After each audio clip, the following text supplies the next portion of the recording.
Welcome to Penrose Learning, where we make understanding easy. You start by arranging content into two side-by-side columns because Notion lacks a native vertical rule.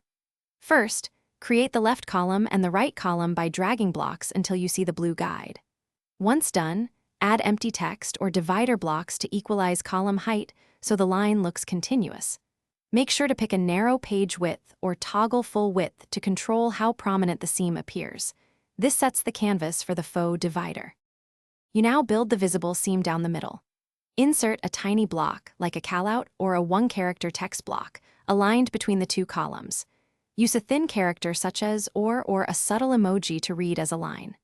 Then, finesse spacing, reduce font size if needed, add empty lines above and below, and tweak padding so the character spans the full column height.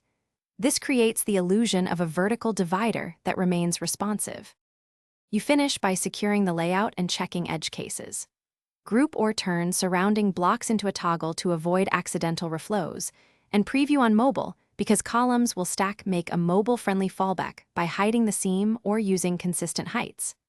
If the line looks off, re-equalize column heights, replace the seam character with an invisible spacer and reinsert or adjust padding. These fixes restore alignment quickly. Remember to test after each tweak so you know why each change matters. Thanks for watching. If this was helpful, leave a like and consider subscribing. See you next time.